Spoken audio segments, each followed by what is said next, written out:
d'émotion qu'elle a, c'est la première fois qu'elle va témoigner de ce qu'elle a vécu il y a 20 ans. À toi. Bonjour, je m'appelle Guylaine, je suis mariée avec Gérard. Ça fait 28 ans que nous sommes mariés, gloire à Dieu.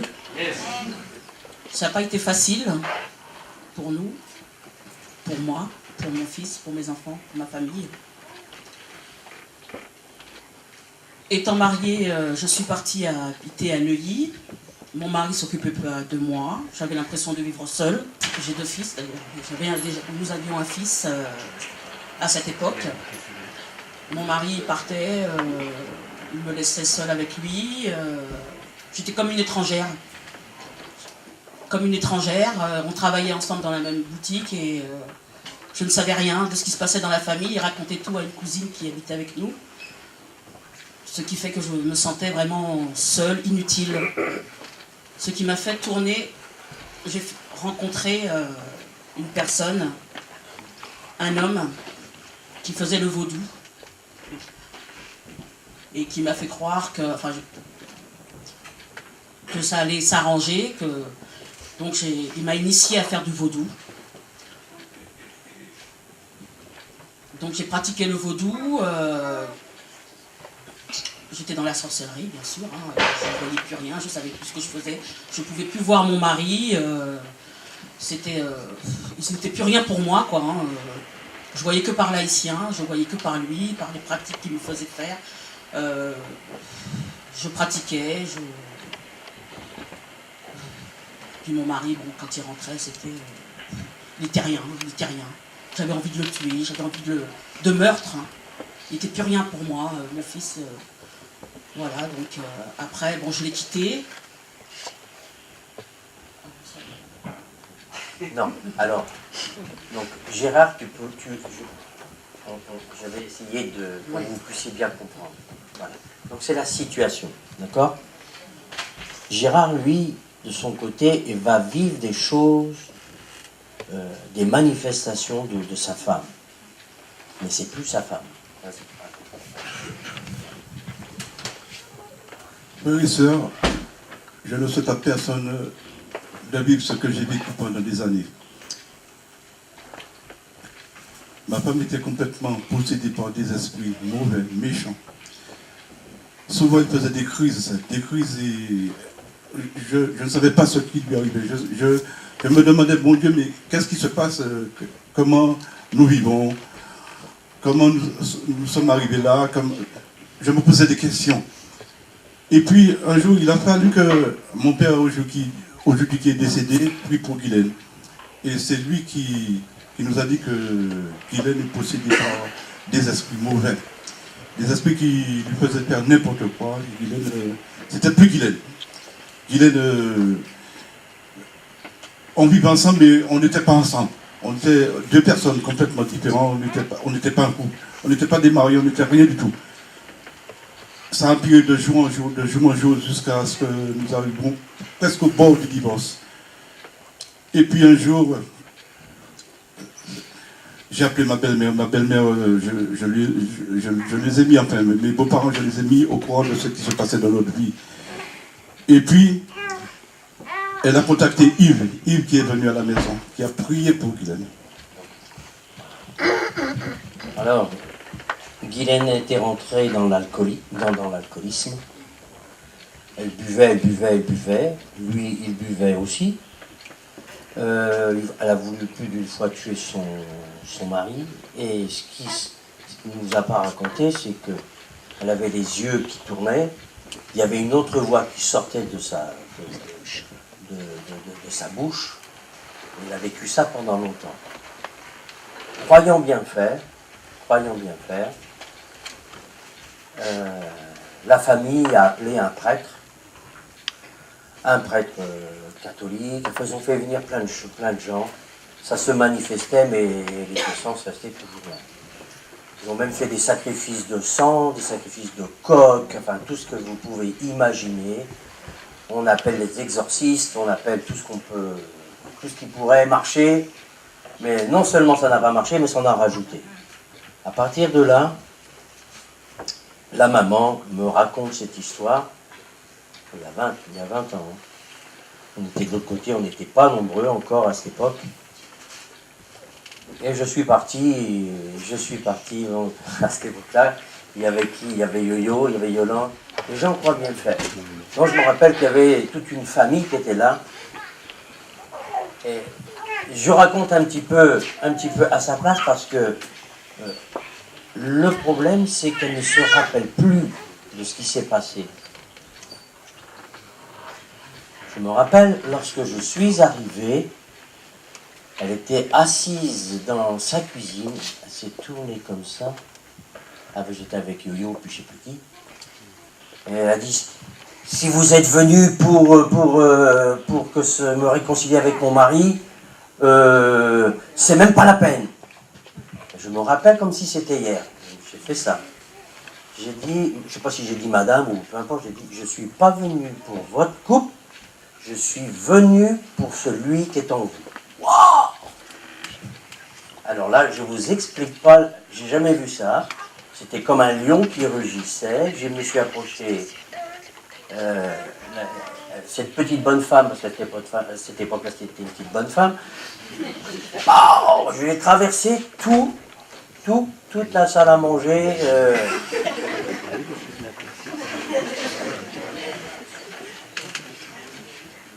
C'était pas la première fois, mais ce cas-là, c'était vraiment la première fois. Je crois que c'est le cas le plus gros que j'ai vécu jusqu'à aujourd'hui. J'en ai vécu d'autres. Avant, après, mais celui-là, vous entendrez tout à l'heure Kenny qui va raconter, là j'aurais pas besoin de l'aider lui parce qu'il se rappelle, mais c'est deux choses différentes. Cette femme, j'ai compris qu'elle était possédée, esprit, âme et corps. Donc je ne vous raconte pas tout. Les flics sont venus tellement ça faisait du bruit. Bon, enfin. Le lendemain, on ramène je me rappelle, c'était l'autre porte là-bas, elle était avec Yo-Yo. Et il la tenait, dans la nuit, elle avait voulu manger les croix, ils n'ont pas dormi de la nuit. Ils savaient qu'ils allaient venir dans le lieu de ces puissances. Je dis bien ces puissances. Et un détail, parce qu'elle ne sait peut-être pas, c'est qu'elle appartenait en tant qu'épouse à Satan lui-même. Je me rappelle, c'est ce moment-là où Satan, il n'a pas dit je suis Satan, il m'avait dit je suis Lucifer et je vais te tuer. C'est là que j'ai volé. Vous vous rappelez du détail, mais je la redis après. Quand elle a passé le seuil, là, je me suis rappelé de quelque chose dans la Bible. Je vais être court. Je dis, est-ce que tu veux que Jésus te délivre? Elle a dit, oui.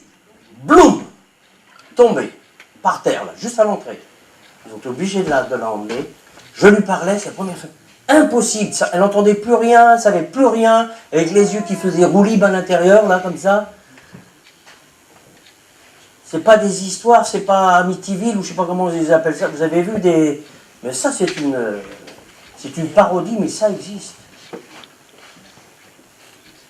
Mais parce qu'elle a dit oui à Jésus, elle n'a pas dit grand-chose, hein. Oui, je veux te délivrer de cela, parce qu'elle savait ce qu'elle vivait quand même. Je ne rentre pas dans les détails, si ce n'est que... Ça me rappelle, on en a parlé. Il y a eu quelque chose qui est fait, mais il y avait des puissances qui avaient des droits encore sur elle. Alors là, tu vas me dire, hein, tu sais, avec ce qu'il y avait chez toi, vas-y. Qu'est-ce qu'il y avait chez toi qui faisait qu'ils avaient des droits encore? Oui, j'avais dans une cave tout ce que ce fameux vaudou laïcien m'avait donné, quoi, les livres, tout des cassettes, tout pour pratiquer. Tout pour pratiquer, et puis Yves est venu chez moi. C'était chez moi parce que j'avais quitté mon mari, j'avais pris un autre appartement, bien sûr. Et il est venu chez moi et on est descendu dans la cave, il a tout pris. Il y avait des livres, des cassettes, tout, il a tout jeté. Elle pouvait même pas mettre la clé dans la porte. Je me rappelle comme si c'était maintenant. Ah oui, pour descendre, c'était impossible. Impossible. Mais quand tout ça, ça a été détruit, après c'était terminé. Tu voulais dire quelque chose, Guillaume? Oui, il faut rectifier. La personne qui était avec toi, c'était moi. Ah, c'était toi. Tu t'en rappelles, non? C'est mon frère. C'était hier. C'est comme si c'était hier. C'était trop impressionnant. Trop impressionnant. Et ce jour-là, je me rappelle très bien que quand à un moment donné, tu m'as dit, tu rentres. Moi, je ne dis pas un mot, c'est toi qui parles. Donc j'ai commencé à parler avec elle, sur le côté, effectivement, et elle, finalement, elle ne te capture pas. Et au moment où tu as commencé à parler, elle a fait un demi-tour de la tête. Et là, c'est vraiment comme un civil. Et là, effectivement, quand tu es venu à côté d'elle, tu as volé. Moi, j'ai dit, moi.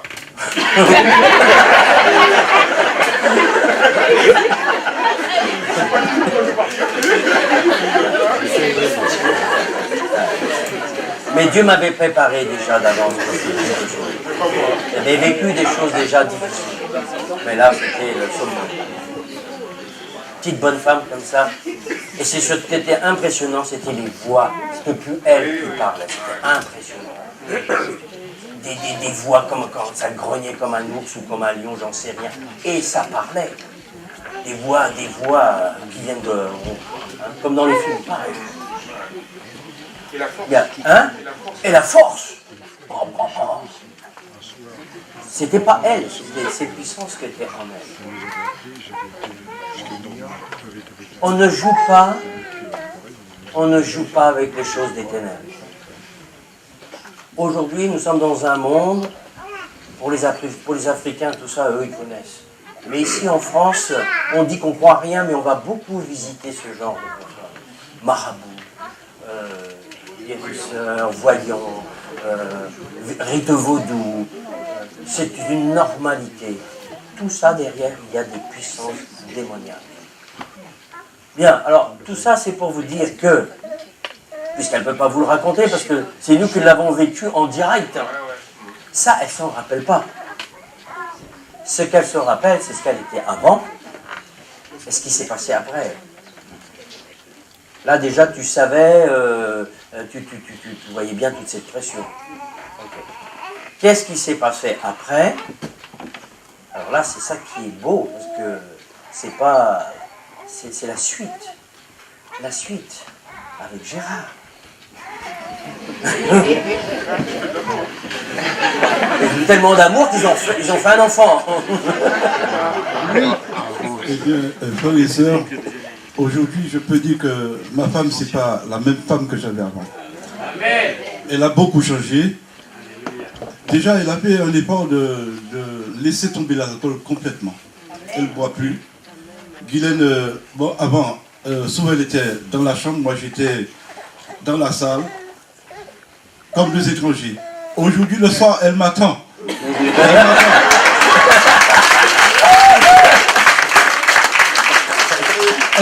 Quand j'arrive un peu tard, elle s'inquiète déjà. Elle me dit, mais comment ça se fait que tu arrives aussi tard? Eh bien, Guylaine, c'est une personne complètement différente. Guylaine, maintenant, c'est une femme qui croit vraiment que Dieu existe. Parce que Dieu existe pour nous. Dieu est bon pour nous. Dieu est miséricordieux. Même si j'ai passé des moments difficiles, je peux dire aujourd'hui que je suis heureux. Heureux d'avoir ma femme, d'avoir mes enfants, c'est beau. D'avoir ma famille, mes beaux-parents, tous ceux qui nous ont supportés, qui nous ont aidés à passer ces moments difficiles. Et je dis merci Seigneur, car tu es grand, que tu es miséricordieux, glorieux. Oui Seigneur, merci pour Guylaine, merci pour mon groupe. Merci aussi au pasteur Yves qui a été si souvent là avec nous. Yves, c'est un pasteur merveilleux. Par la grâce de Dieu. Ne faites pas de compliments. Oui, voilà. Merci Jésus de nous avoir donné Yves. Merci. Amen. C'est fini. Et je suis heureux. Dieu est grand. Dieu est bon. Dieu est formidable. Dieu est là pour nous tous. Dans tous les moments difficiles de notre vie. Croyez en Dieu et il agira dans nos vies. Oui, je crois en Dieu. Je crois en sa parole. Je crois qu'il est là. Et je crois qu'il nous écoute tous les jours. Je crois en la vie qu'il nous a donnée. Gloire à Dieu.